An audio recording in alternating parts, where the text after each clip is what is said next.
Are you ready for the annual Social Connections Summit? It's happening August 5th and 6th. This year's summit theme is all about building trust and connecting authentically. That's in both your personal and professional life. Experts, coaches, and social wellness practitioners from all over are going to gather to this one spectacular event to help bring the joy of connection, community, and camaraderie to you. If in your personal life you feel unsupported with your current social circles, or if you don't have a group of peers that are close to you in age and share your interests and lifestyles, if you feel shyness or anxiety when meeting new people, this event is for you. It's going to help you improve your personal life. And in your professional life, if you feel more like an outsider than a team member in the workplace, if you feel like you don't have peers at work that know what's important to you, or if you feel like you always have to go along to get along, you need to be at this event.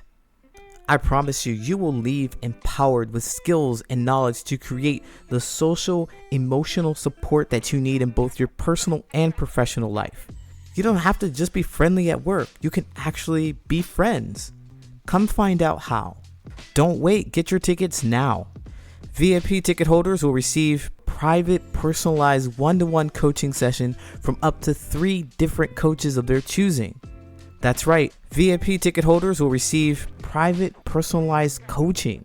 If you've been afraid to invest in a coach, this is your opportunity to test drive. If you want an experiential learning environment like none other, where you're going to gain insight from world-class professionals, be empowered by personality tests like the Enneagram and DISC assessments, and have an opportunity to network and share your experiences with others who feel exactly as you do, get yourself to the annual Social Connections Summit happening August 5th and 6th.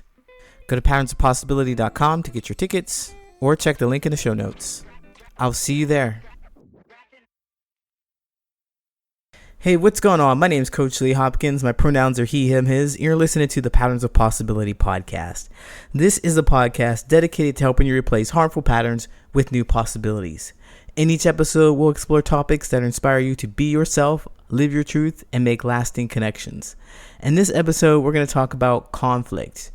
Specifically, my issues when making friends and connecting with people authentically around conflict. There is a necessity, there is an importance to actually having conflict. I'm going to talk about why it's important, how it shows up, and why we might want to avoid that. I'm also going to share a few things to do when you're facing conflict, how you can get through it to build a more deeper, meaningful connection with someone. Are you ready? Let's go.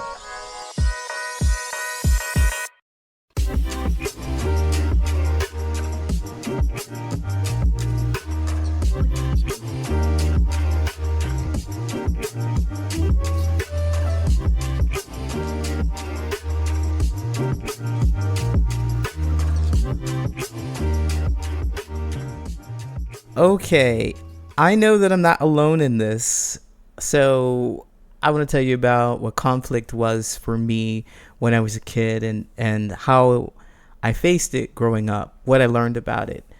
I actually learned that it was really intense. Like, it was an intense emotional experience.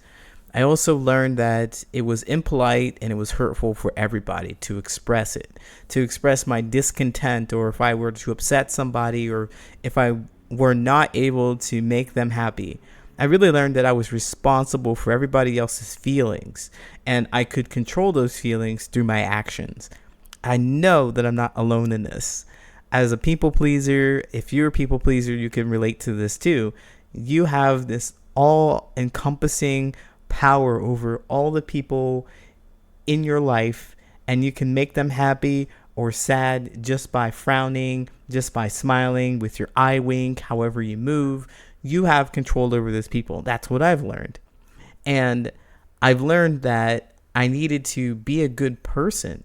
And I really did want to make people happy because it was more joyful, of course, to make someone happy, to be able to have that power over them and to show them joy, watch their eyes light up and imagine that I did that. It was me. I did that. They don't have any autonomy of their own at all. So I'm responsible for their happiness. I'm responsible for their pain and their sadness. And if I can control myself, if I can move in a certain way, then they would be happy or they would be mad. And so I was really hyper conscious of the fact that I could make people upset. I can make them upset. And I want to be a good person instead because of the Christian way I grew up to, be a good person, do unto others, all those things. But I learned that if they were in a bad mood, if there was some kind of conflict because of something that I expressed, I'm a bad person. So it's not okay for me to disagree. It's not okay for me to express anything to the contrary of what they say, because it's going to hurt them. They're going to be angry and they're going to be mad at me, and I'm going to be a terrible person. So I carried that mindset into all of the relationships that I've created. Every single relationship that I've had before I really started doing my own self-reflection, I thought that I was responsible for their happiness. I would forgo mine, and I'd make sure that they would be happy to avoid conflict. No one would be upset. I wouldn't have to deal with their upsetness. I could look at myself and say I'm a great person. That was my mindset. But it's important that we learn to disagree with people and to express that and to be heard in that space. And that's something that I didn't learn. But I learned now, I know now that it is important for conflict to happen in relationships of any kind.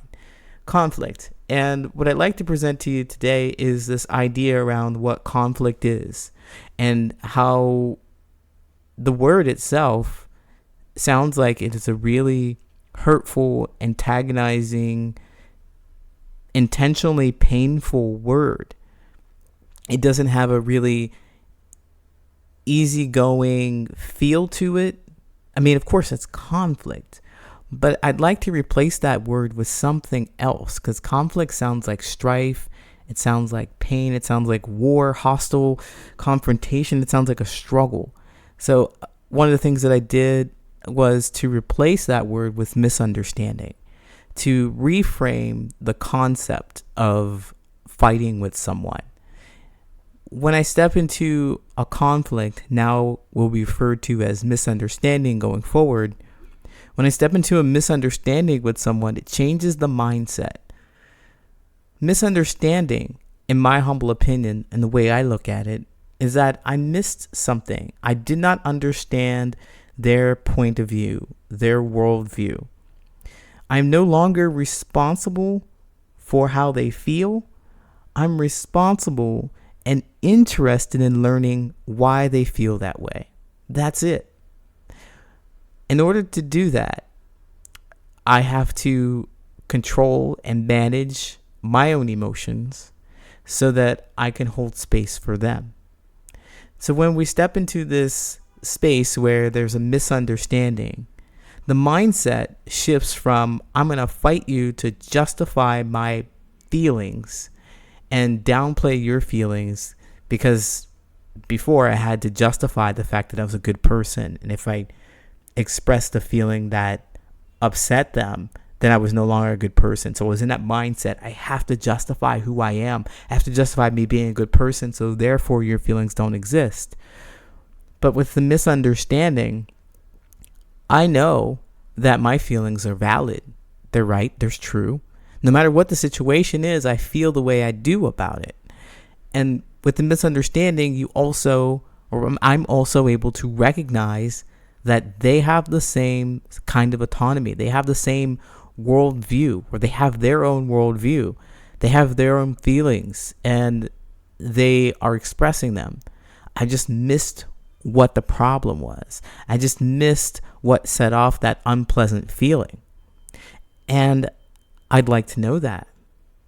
If I'm looking at it as a misunderstanding, I'm seeking to understand them. That immediately removes me from this combat, put them up, let's fight, struggle, hostile confrontation kind of situation. I move away from that to work as a scientist, to become a scientist, to analyze, to inquire, to investigate, to observe what they're feeling and why. Because at the end of the day, I've discovered in all of my relationships and any relationships or connection that I've created, everyone wants to be understood. Everyone wants to be understood. So what I do is understand. If there was anger and resentment, that is sure to disappear. Because think about it this way. If you're in a misunderstanding with a friend and you take the time to put aside your own feelings to see them authentically, to listen to them, even if they're saying something about how you behaved, if you can do that, you can understand more about who they are and take some time to reflect. Be like, wow, my actions caused this kind of behavior in you, or it impacted you this way, my friend. I'm really grateful to know that information because that's not my intention. That's not what I wanted to do.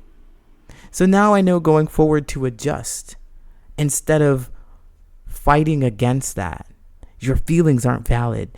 Friend, I did what I did because I'm working for you. I'm doing the best I can for you, trying to justify being hostile, struggling with them. That goes out the door when you start understanding how they respond to that stimulus or how they responded to whatever action that was taken. You as a better friend, you'll become a better friend because you'll know what it is that they don't want to do. And if you're a friend who wants to be a helpful person, you will not do the things that they don't want you to do.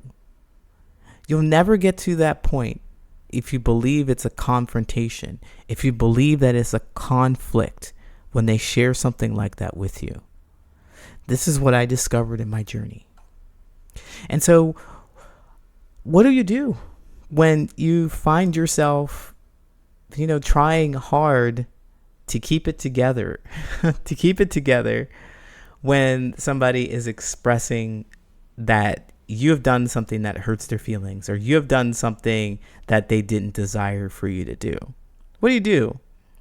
Well, the first step I'm going to say is take a deep breath. Take a breath. Whoosh, breathe.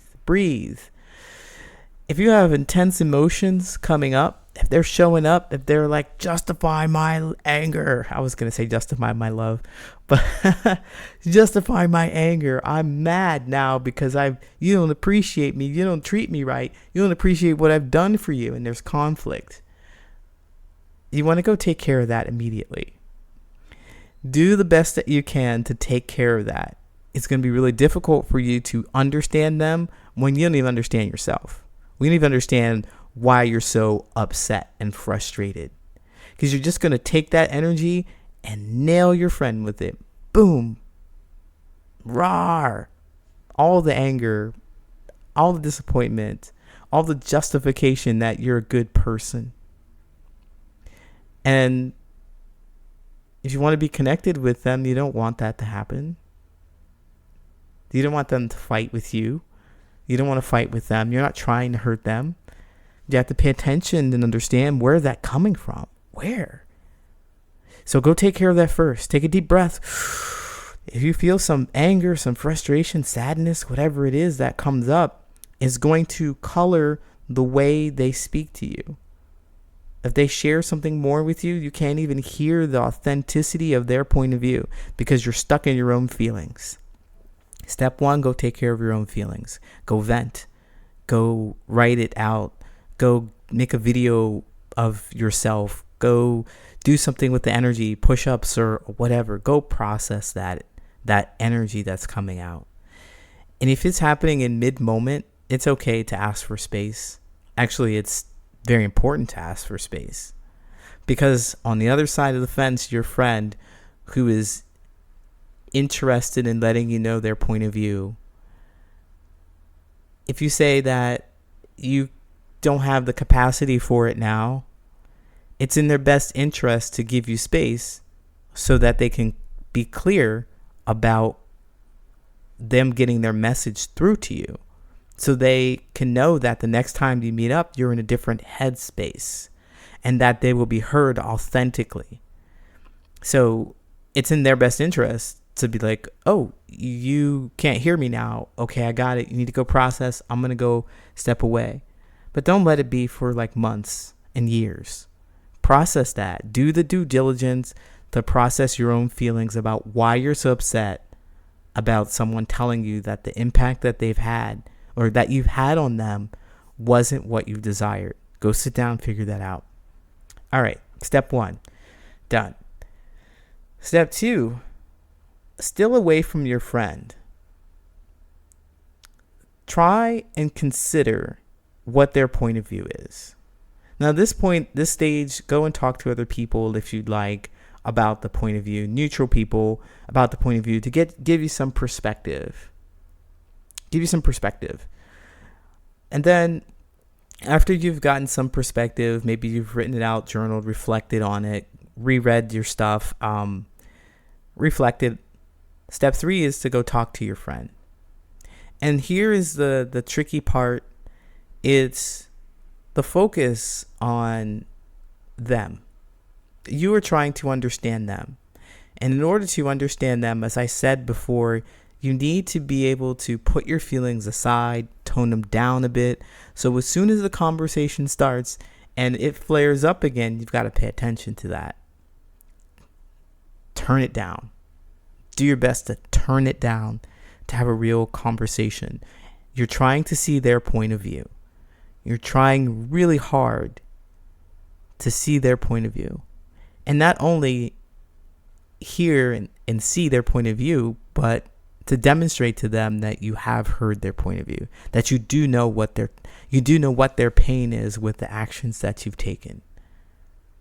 Because that's really what's going to heal your friendship. That's really what's going to heal your relationship. It's a skill set that brings you closer together.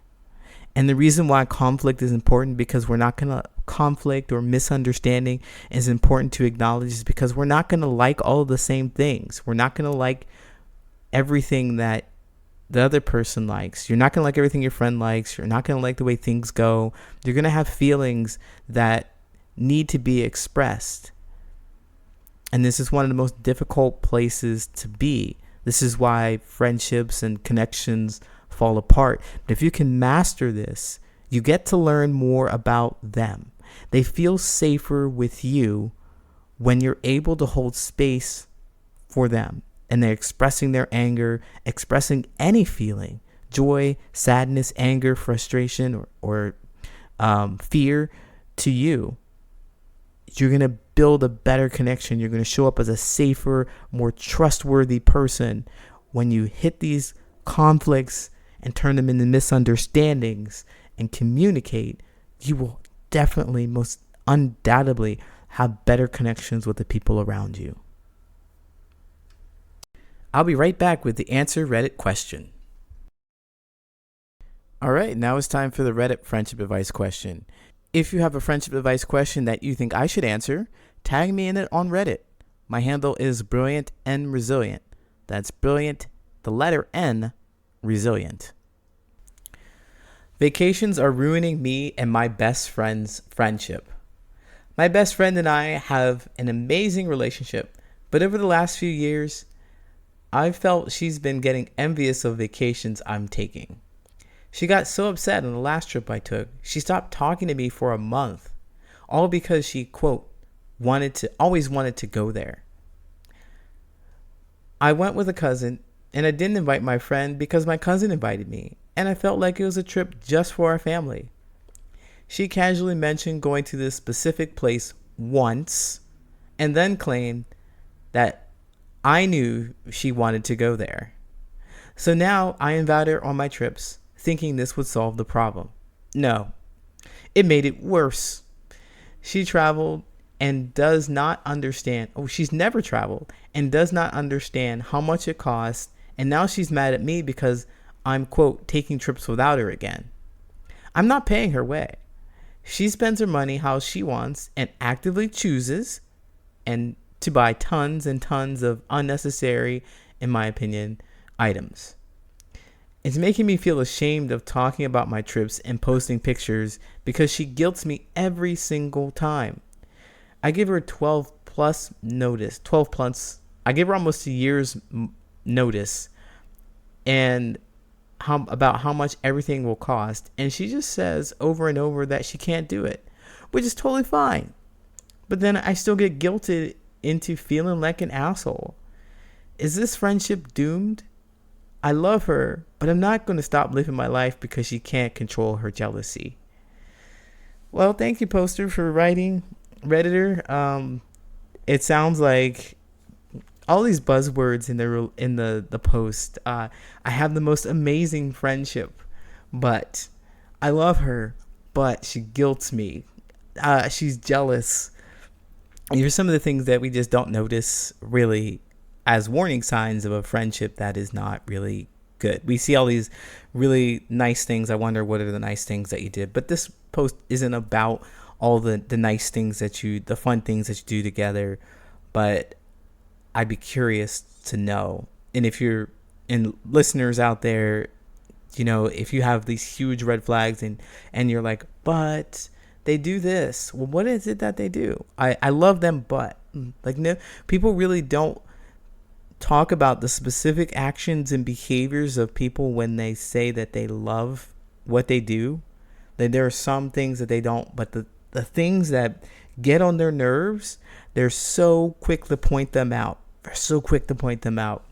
And so this is a big thing because, wow, it's a lifestyle thing. I like to talk about your history, your hobbies, and your habits as being some of those connectors, the overlapping things that connect you.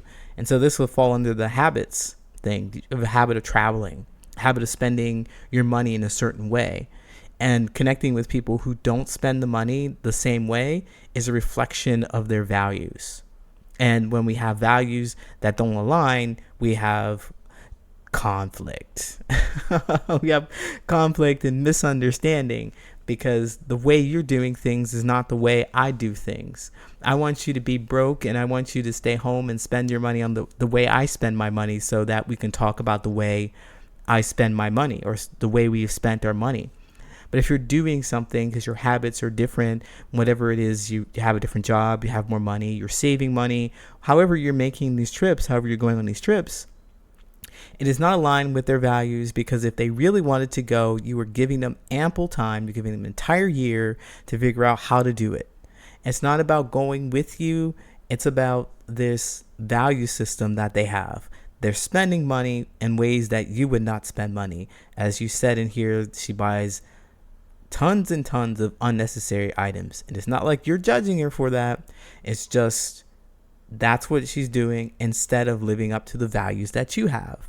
The values that she says that she wants. She wants to go on vacation, but she doesn't want to pay for it. She wants to guilt you into either paying for it or not going on those trips yourself. And that feels awful for you. So what's happening here, it seems like to me, is that she just wants you to feel bad. I know that's hard. That's harsh. But it seems like that's just it. So what I want to ask or throw it out there to consider, like, why? What is it about the friendship that's loving then? What is it about the friendship that's amazing? Because you're not going to stop living your life. You said that. You're not going to stop living your life because you can't control jealousy. But what is it that's amazing about this? I wonder. That's just for you to reflect on, Redditor, or if you all have a similar relationship where someone is throwing up this jealousy, but over this one thing. It's not really a one thing. It's your value system and your lifestyle. So I want you to consider that. Now, as far as this relates to conflict and misunderstanding, what we want to do is try really hard to process those feelings about the frustration. Like, hey, I'm accommodating, okay? Like, this poster is accommodating. Like, I will plan the trip. I will tell you how much it costs, and I'll do it a year in advance. There you go. That's really accommodating. That gives them ample time to save up and to know what to expect for it. So there's feelings about that, I'm sure, that obviously you wrote them down.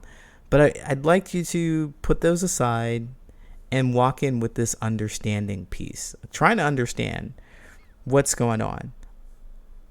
Understanding their point of view. I think that This friendship, you said, is this friendship doomed? I think that once you make an effort to understand them, because it seems like you have been accommodating as well, but if you make an effort to understand them, a concerted effort, you may notice that they really are uncomfortable with who they are and how they show up.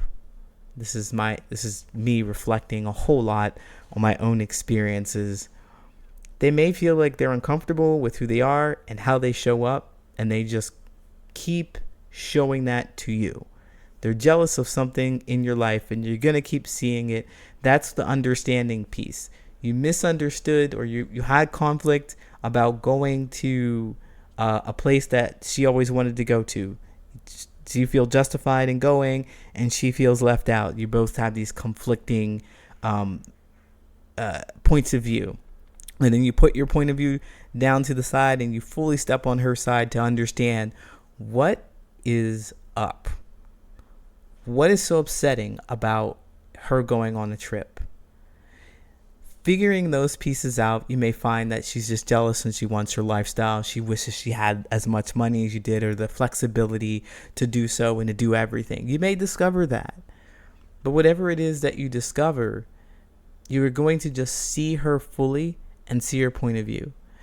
Is this friendship doomed? I'd love to just tell you yes.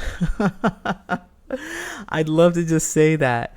I'd love to just say no too. Like, no, you could work it out. I'm not sure until you really fully demonstrate that you understand to her how she feels. Like, help her understand, like, wow, this is not cool. She's not getting what she wants. Essentially, I think that it is she wants to she says on the surface that she wants to take these trips, but what are her actions showing up like? What is it doing?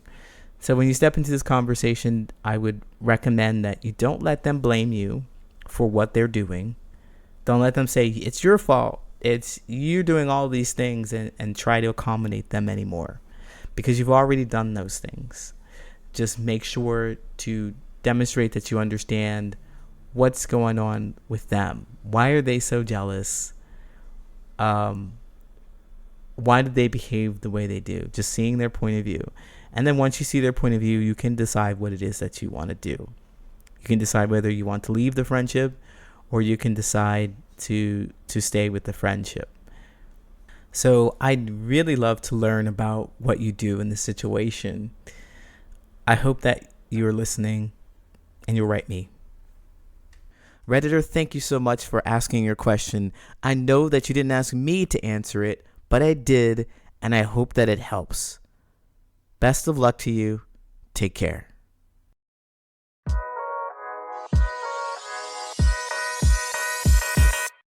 My name is Coach Lee Hopkins, and you have been listening to the Patterns of Possibility podcast. You can find me at patternsofpossibility.com and on all social media at Patterns of Possibility. And as always, I want to encourage you to be yourself, live your truth, and there you'll make lasting friendships.